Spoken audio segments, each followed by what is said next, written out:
Est-ce que votre carte est branchée?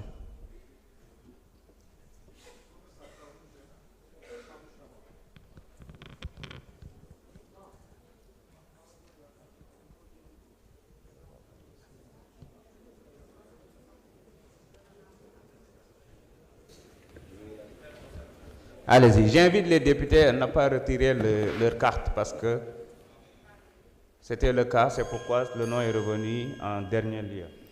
Monsieur le Président de l'Assemblée nationale,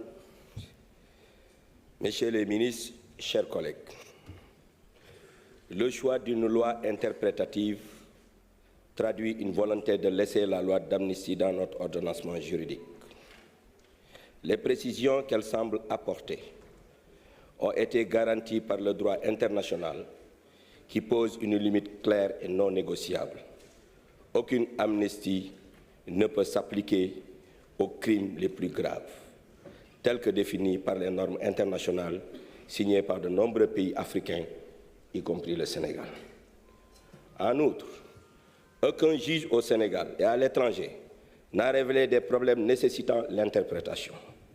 L'Assemblée nationale vote, le juge applique. Lorsqu'il aura des problèmes pour appliquer, nous reviendrons ici pour interpréter en choisissant la voie d'un projet de loi qui aura l'avantage et les ressources d'une large concertation et d'une démarche inclusive.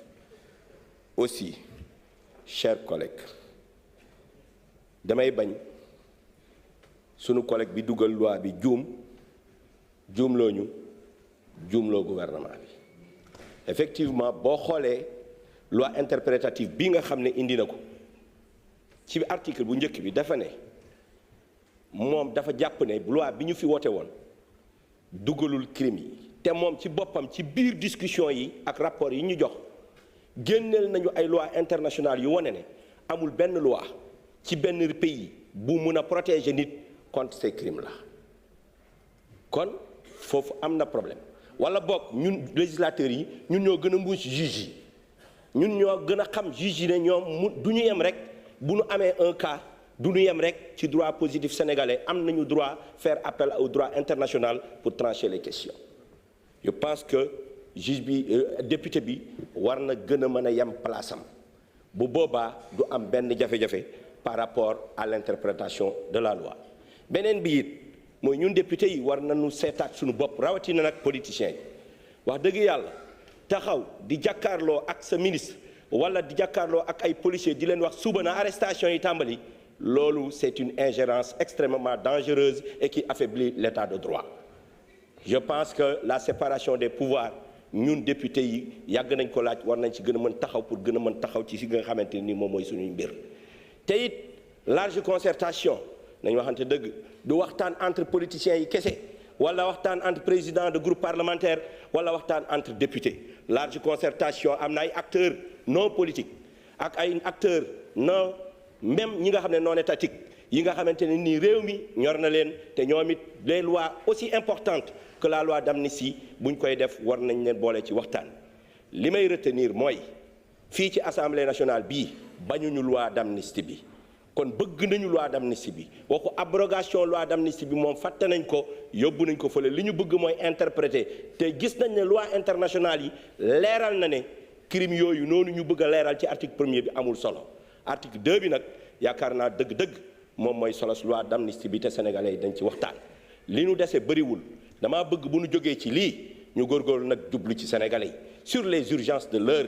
Les jeunes sont toujours à la recherche de l'emploi. Barki Dembo Ndiaye, le ministre des Affaires étrangères, wax ne 270 personnes ñoo war a dem Espagne, plus de 50 000 jeunes déposés. Éducation nationale, 4 000 jeunes la ñu bëgg a jël ci enseignement, 125 000 déposés. Barki Dembo commerce, 1000 jeunes la ñu war a recruter, 40 000 jeunes déposés dans une semaine. kon nag war nañu mën a xam ne les défis de l'emploi des jeunes sont là kenn waxul na impunité am loi yi ñu am ordonnancement juridique bi ñu am. may nañu képp ku nga xam ne def na ñaawteef ñu mën la topp ci mim réew muy Sénégal sans avoir besoin d'interpréter la loi sauf si l'article 2 nous permet de régulariser des dépenses déjà effectuées. Je vous remercie. Merci beaucoup, honorable. Honorable Ousmane Diop, vous avez la parole. Honorable Félicité Sarr se prépare.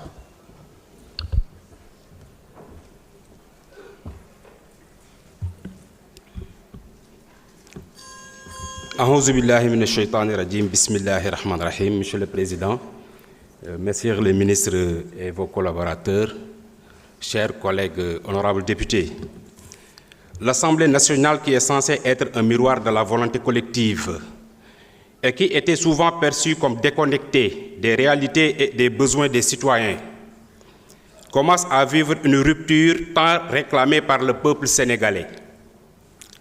Cette 15e législature a très tôt compris qu'il était un impératif de revenir à une véritable représentativité populaire où les députés se consacrent pleinement aux aspirations des populations et non à des intérêts partisans, claniques ou personnels.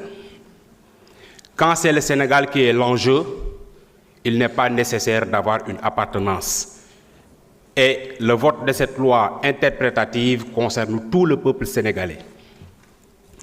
Une chose n'est pas juste parce qu'elle est loi, mais elle doit être loi parce qu'elle est juste.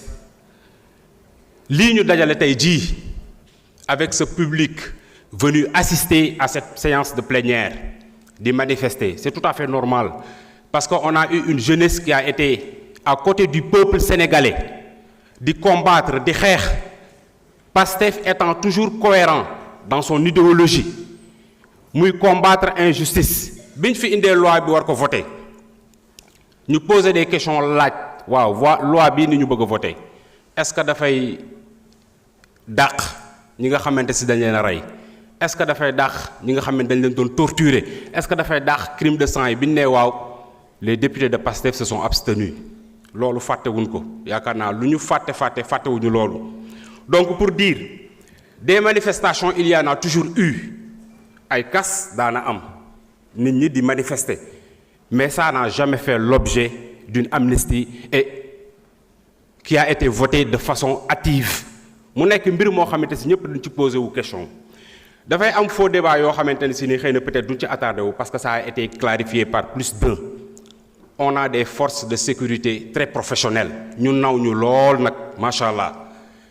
Bu fekkoonte ne si ni régime bi fi nekk dafa solliciter seen ay services ñu def li nga xamante ne si ni moom lañ leen di jiin moom bu fekkee am na ñoo xamante jàdd nañ à côté on n'aurait pas besoin de faire appel à des nervis yi nga xamante ne si ni au vu et au su de tout le monde nit ñi teg seen bët.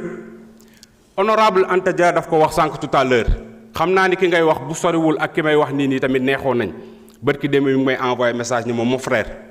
Ba fàtte woo jafe-jafe yi nga xamante si waxoon naa la ko ci wàllu saw bi ma am à travers les manifestations ñu jàpp ay nit di leen torturer des actes inqualifiables léegi ñu ñëw am des partisans yoo xamante si ni ils sont pour l'impunité maanaam loolu moom mooy noonu effacer lépp li nga xamante si daf fi jaaroon de février 2021 à mars 2024 est-ce que vous pensez que cela est